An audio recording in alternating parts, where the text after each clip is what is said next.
നമ്മുടെ ഈ 40 ദിവസം നീളുന്ന പ്രാർത്ഥനാ യാത്രയിലെ 15ാമത്തെ ദിവസത്തിലേക്ക് നമ്മൾ കടക്കുകയാണ്.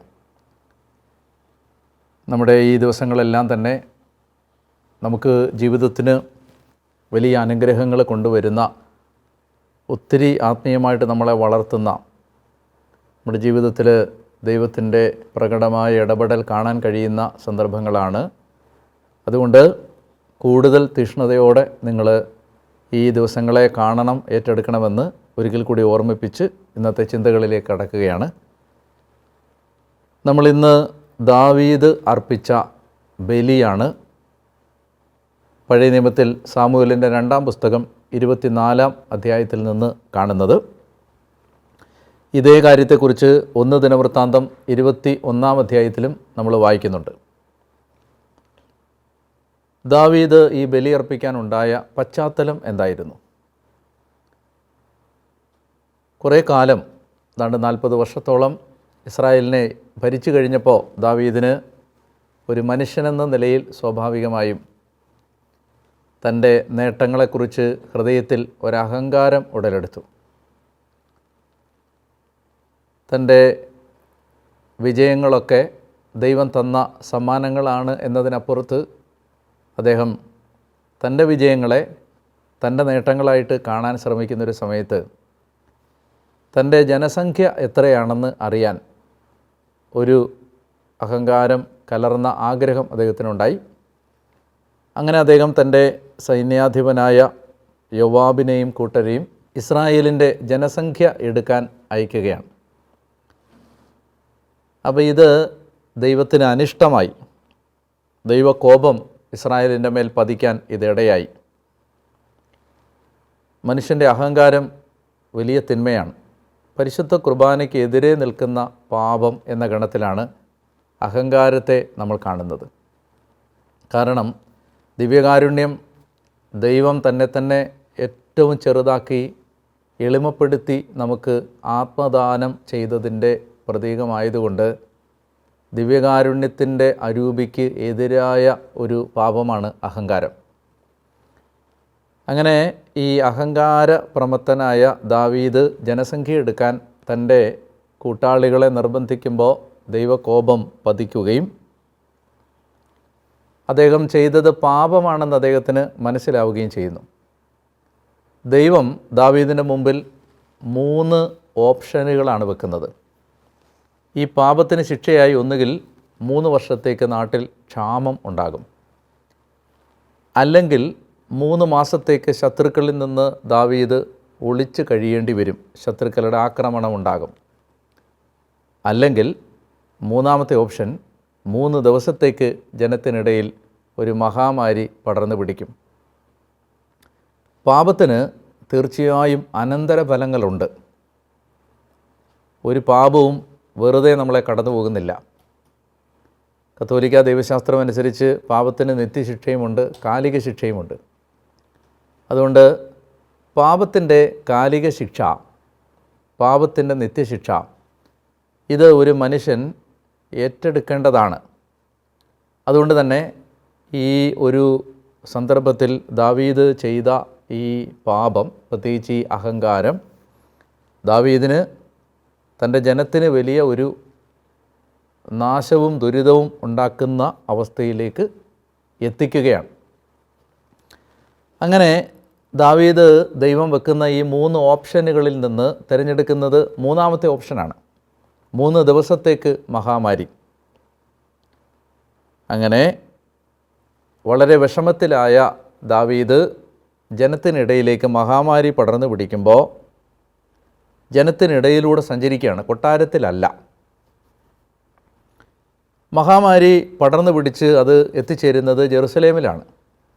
അങ്ങനെ ജെറുസലേം നഗരത്തിന് നേരെ ദൈവത്തിൻ്റെ സംഹാരദൂതൻ കൈനീട്ടുമ്പോൾ അനേകായിരം പേര് മരിച്ചു വീഴാൻ സാധ്യതയുണ്ടെന്ന് മനസ്സിലാക്കിയ ദാവീദ് ഈ മഹാമാരിയെ തടുത്തു നിർത്താൻ, ചെറുത്തു നിൽക്കാൻ പ്രവാചകനായ ഗാദിനോട് ഒരഭിപ്രായം ചോദിക്കുകയാണ്.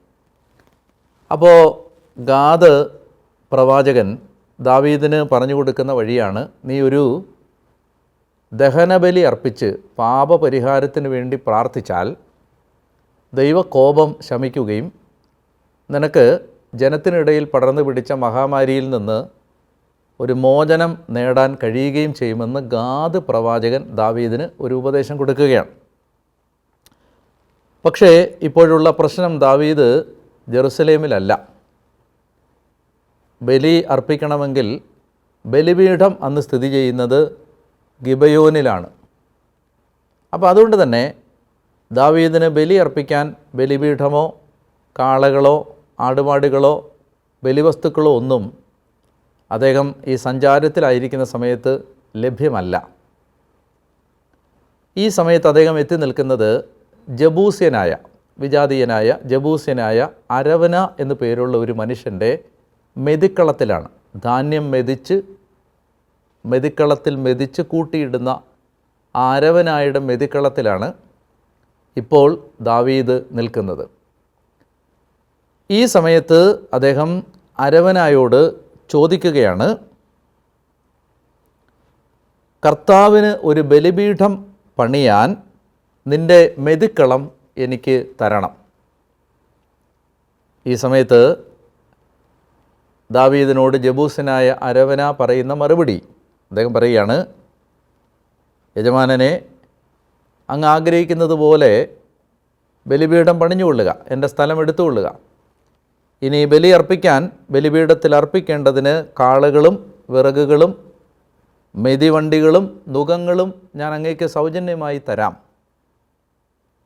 ഇതെല്ലാം അങ്ങ് എടുത്തുകൊള്ളുക.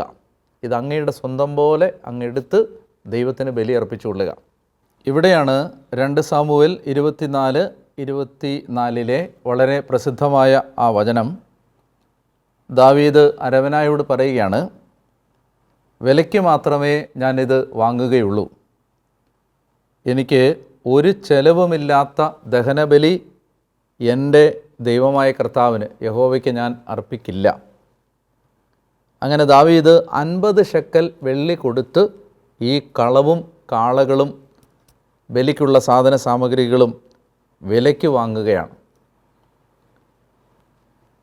അങ്ങനെ അരവനായുടെ മെതിക്കളത്തിൽ വെച്ച് ദാവീദ് കർത്താവിന് ദഹനബലികളും സമാധാന ബലികളും അർപ്പിച്ചു.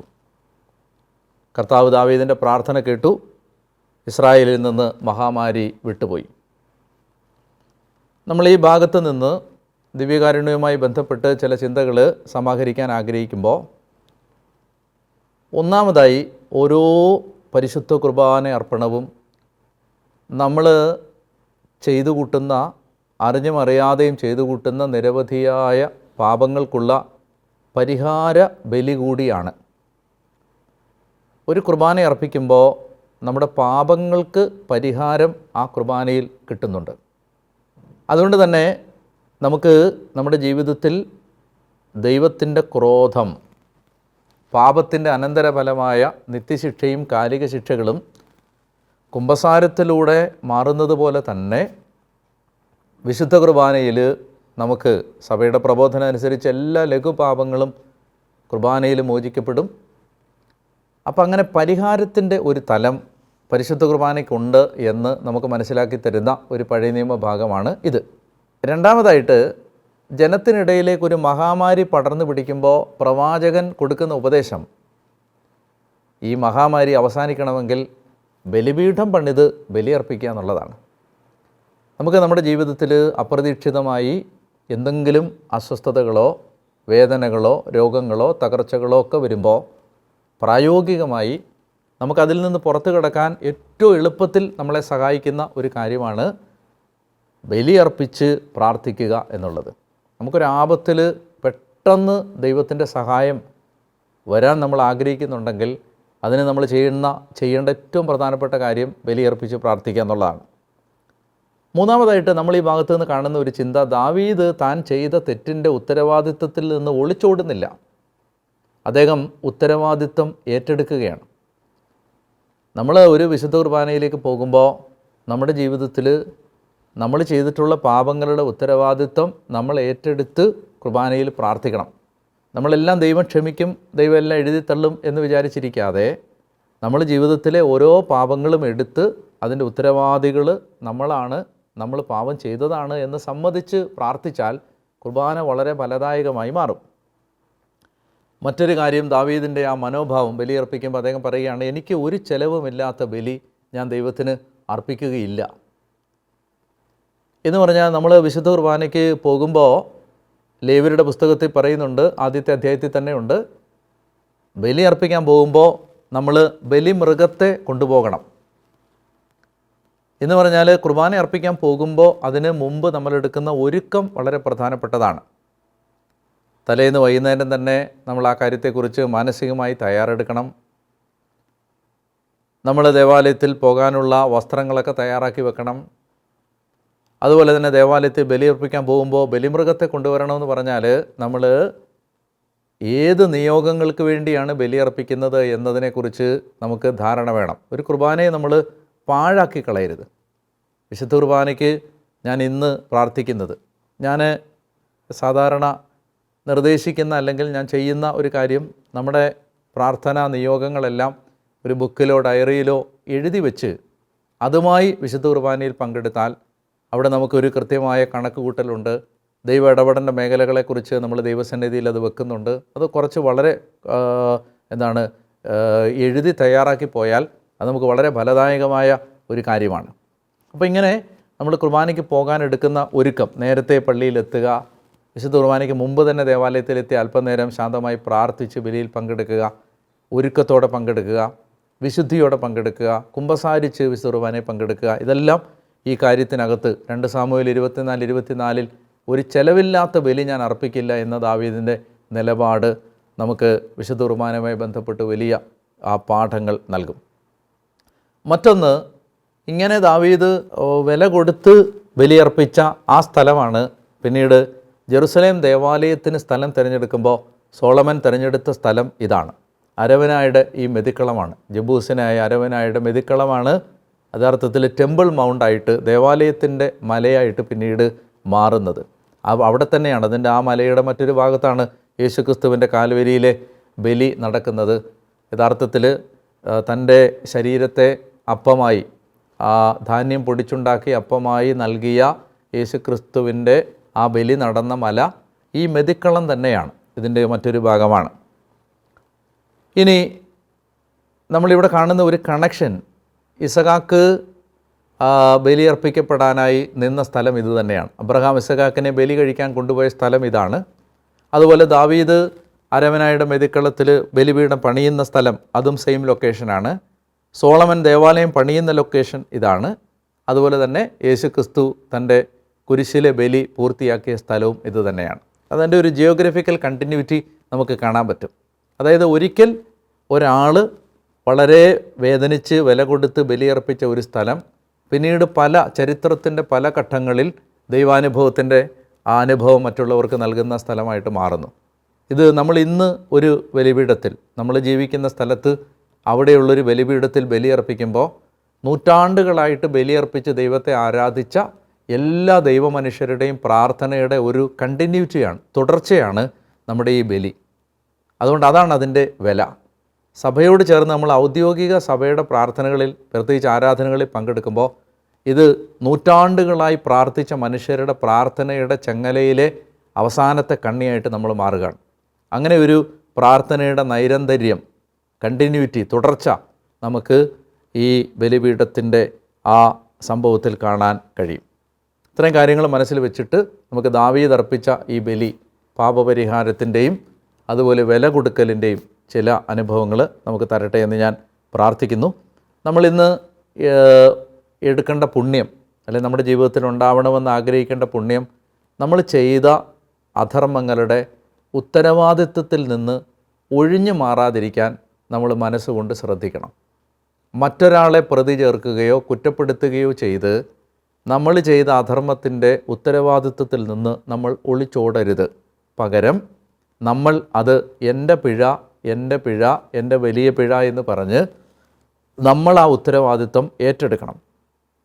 അപ്പോൾ അങ്ങനെയാണെങ്കിൽ ഒഴിവാക്കേണ്ട തിന്മ എന്താണ്?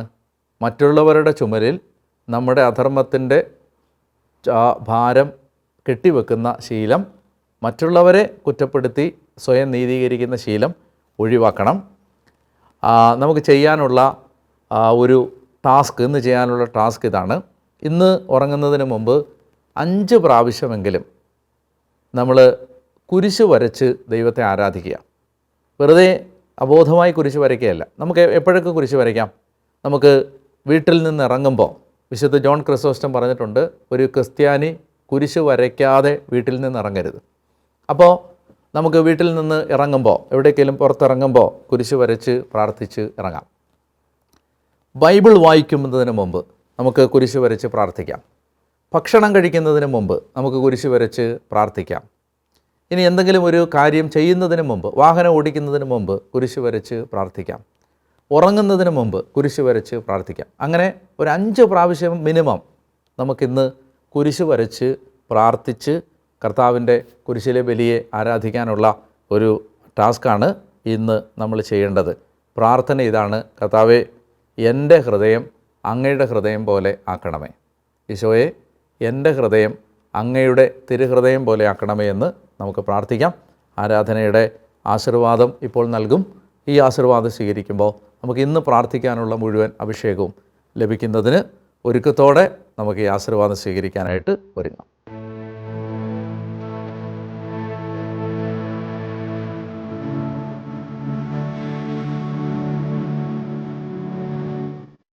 പരിശുദ്ധ പരമാ ദിവ്യകാരുണ്യേശോയ്ക്ക് നേരവും ആരാധനയും സ്തുതിയും പുകഴ്ചയും ഉണ്ടായിരിക്കട്ടെ. പ്രിയമുള്ളവരെ, ഇന്നത്തെ പരിശുദ്ധ കുർബാനയുടെ ആരാധനയിലേക്ക് നമ്മുടെ ജീവിതത്തിൻ്റെ എല്ലാ വേദനകളും നമുക്ക് ചേർത്ത് വെക്കാം. ദൈവം തന്ന നന്മകൾക്ക് നന്ദി പറയാം. കർത്താവിൻ്റെ കൃപയിലേക്ക് നമ്മളെ തന്നെ സമർപ്പിക്കാം. പ്രത്യേകിച്ച് നമ്മുടെ കുഞ്ഞുങ്ങളെ, തലമുറകളെ ഈശോയ്ക്ക് ഈ സമയത്ത് സമർപ്പിക്കാം. നല്ല കർത്താവേ, ഈ കുടുംബങ്ങൾക്ക് വേണ്ടി ഈ സമയത്ത് പ്രത്യേകം പ്രാർത്ഥിക്കുന്നു. കർത്താവായ ദൈവമേ, നിൻ്റെ കാരുണ്യം ഞങ്ങളുടെ കുടുംബങ്ങളിലേക്ക് കടന്നു വരാൻ ഞങ്ങൾ ആത്മാർത്ഥമായിട്ട് അങ്ങയെ ആരാധിക്കുമ്പോൾ പരിശുദ്ധാത്മാവ് ഞങ്ങളുടെ കുടുംബങ്ങളെ ഏറ്റെടുക്കണമേ എന്ന് പ്രാർത്ഥിക്കുന്നു. പ്രത്യേകിച്ച് ഞങ്ങളുടെ കുഞ്ഞുങ്ങളെ അങ്ങയുടെ കരങ്ങളിൽ ഏൽപ്പിക്കുന്നു. അവരെല്ലാം കർത്താവേ, ദൈവത്തെ മാനിക്കുന്ന മക്കളായി വളർന്നു വരാൻ അങ്ങ് സഹായിക്കണം. ദാവീദ്, എനിക്ക് ചെലവില്ലാത്ത ബലി ഞാൻ കർത്താവിന് അർപ്പിക്കില്ല എന്ന് പറഞ്ഞതുപോലെ ദൈവത്തിന് മൂല്യം കൊടുക്കുന്ന, ദൈവത്തെ ഒന്നാം സ്ഥാനത്ത് ഹൃദയത്തിൽ പ്രതിഷ്ഠിക്കുന്ന വ്യക്തികളാക്കി ഞങ്ങളെ മാറ്റണം എന്ന് പ്രാർത്ഥിക്കുന്നു. കർത്താവേ, ഇന്ന് ഈ ആശീർവാദം സ്വീകരിക്കുമ്പോൾ ഞങ്ങൾക്ക് പരിശുദ്ധ കുർബാനയെ ഏറ്റവും വിലപിടിപ്പുള്ള യാഥാർത്ഥ്യമായി ജീവിതത്തിൽ ഏറ്റെടുക്കാനുള്ള കൃപ അങ്ങ് തരണം എന്ന് പ്രാർത്ഥിക്കുന്നു. കർത്താവെ, തകർന്നിരിക്കുന്ന ഏതെങ്കിലും വ്യക്തി ഇന്ന് ഈ ശുശ്രൂഷയിൽ പങ്കെടുക്കുന്നുണ്ടെങ്കിൽ കർത്താവ് ഏറ്റെടുക്കണം, അനുഗ്രഹിക്കണം, ആശ്വസിപ്പിക്കണം, വിടുവിക്കണം, സൗഖ്യപ്പെടുത്തണം എന്ന് പ്രാർത്ഥിക്കുന്നു. നമുക്ക് പരിശുദ്ധ കുർബാനയുടെ ആശീർവാദം സ്വീകരിക്കാനായിട്ട് ഒരുങ്ങാം.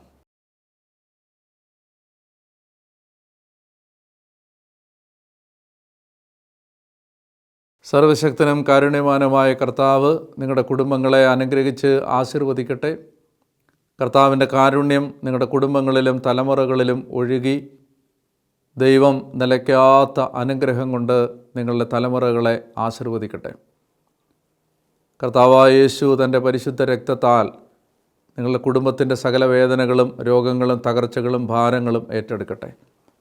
ഈ ആശീർവാദത്തിലൂടെ കൂടുതൽ ദിവ്യകാരുണ്യ സ്നേഹമുള്ളവരായി മാറാൻ ഈശോ നിങ്ങളെ സഹായിക്കട്ടെ.